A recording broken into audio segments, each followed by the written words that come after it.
Assalamualaikum warahmatullahi wabarakatuh. Ketika Rasulullah ditanya tentang sesuatu yang banyak memasukkan orang ke dalam neraka, beliau menjawab mulut dan kemaluan. Ternyata memang benar apa yang disabdakan oleh Rasulullah ini, karena kita perhatikan di sekitar kita, perzinahan yang seakan dianggap menjadi hal yang biasa. Mereka mengaku Muslim, tetapi mereka sama sekali tidak ada rasa takutnya ketika melakukan hal itu. Mereka hanya mengaku beragama Islam, mereka mungkin juga melakukan sholat, tapi mereka tidak takut pada larangan Allah. Karena ternyata mereka lebih meninggikan hawa nafsunya daripada takutnya kepada Allah. Mereka sholat bukan karena mereka benar-benar takut kepada Allah, tapi mereka takut masuk neraka. Sangat menyakitkan dan menyedihkan ketika mendengar bayi-bayi yang dihasilkan dari hasil perzinahan diterlantarkan, dibuang, bahkan dibunuh. Mereka tidak pernah memikirkan bagaimana nasib bayi-bayi yang mereka lahirkan. Mereka egois, hanya mementingkan diri sendiri. Mereka tidak memikirkan bagaimana bayi-bayi yang mereka lahirkan, kemudian mereka terlantarkan, bagaimana mereka bisa hidup, bagaimana pendidikan mereka, bagaimana kesejahteraan hidup mereka. Padahal mereka itu adalah manusia-manusia yang nanti akan menghadapi hidup dengan segala permasalahannya, dan harus memperjuangkan masa depannya, dan harus mempertanggungjawabkan hidupnya di dunia dan di akhirat. Itulah mengapa dosa ini adalah menjadi dosa yang sangat besar. Tetapi kita melihat faktanya di sekitar kita, perzinahan seperti hal yang biasa, karena mereka sepertinya lebih cenderung untuk mengikuti gaya hidup liberal daripada gaya hidup yang berketuhanan yang Maha Esa. Dan memang benar juga ketika Rasulullah menyampaikan bahwa dosa yang paling banyak memasukkan manusia ke dalam neraka adalah dosa mulut atau lisan. Karena begitu ringannya orang menggunakan mulut mereka untuk melakukan hal-hal yang tidak benar, dan seakan mereka menganggap apa yang keluar dari mulut mereka adalah sesuatu yang ringan, remeh, dan bukan merupakan dosa.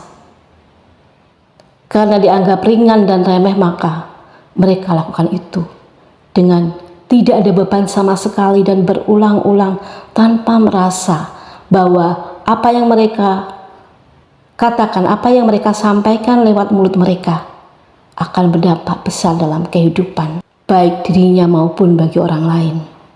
Orang tidak segan untuk berkata kotor, orang tidak segan untuk berkata kasar, membicarakan kekurangan, keburukan orang lain, memfitnah, dan berbohong.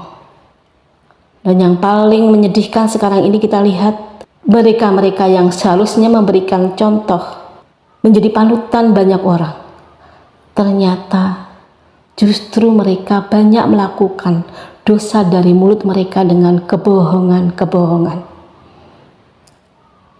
Dan demi untuk meraih harta, meraih jabatan, banyak orang sudah tidak takut untuk berkata bohong.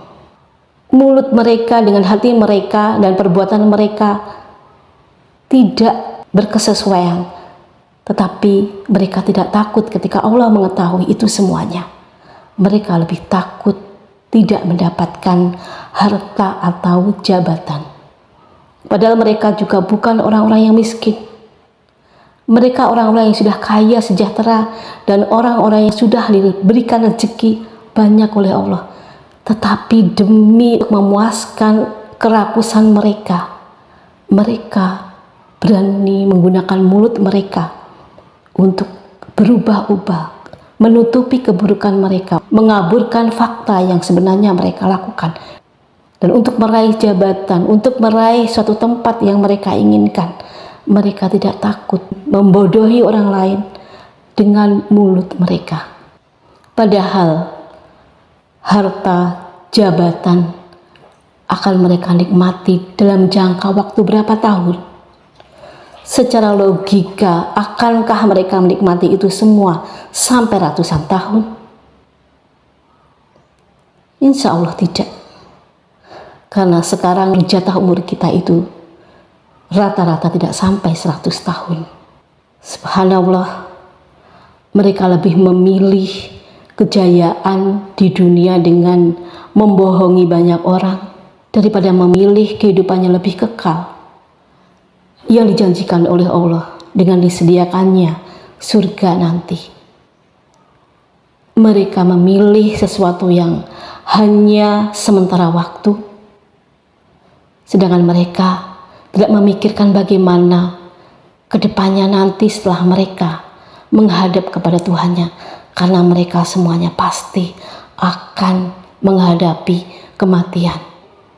Mereka mengatakan beragama, tapi sebenarnya mereka menyaksikan kebenaran dari apa yang telah Allah janjikan, apa yang telah Allah ancamkan ketika mereka melakukan sebuah kesalahan besar.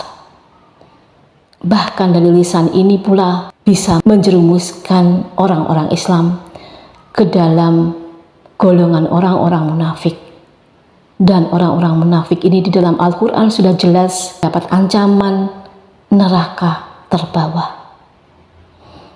Jadi untuk apa harta jabatan yang kita banggakan hanya kita nikmati beberapa tahun saja atau puluhan tahun saja, kemudian semuanya ditinggalkan begitu saja dan harus menghadapi perhitungan, menghadapi janji Allah untuk membalas semuanya dalam kehidupan yang lebih kekal lagi. Dan Allah sudah memberikan pilihan kepada kita manusia, pilihan hidup yang kekal. Apakah memilih kehidupan di surga ataukah di dalam neraka? Na'udzubillah min dzalik. Semoga kita selalu mendapat petunjuk dan perlindungan serta pertolongan dari Allah Subhanahu wa taala, sehingga kita bisa melakukan hal yang bijak untuk melakukan hal yang terbaik sesuai perintah Allah Subhanahu wa taala dan menjauhi larangannya, sehingga kita menjadi orang-orang yang mendapat surganya nanti. Amin. Wassalamualaikum warahmatullahi wabarakatuh.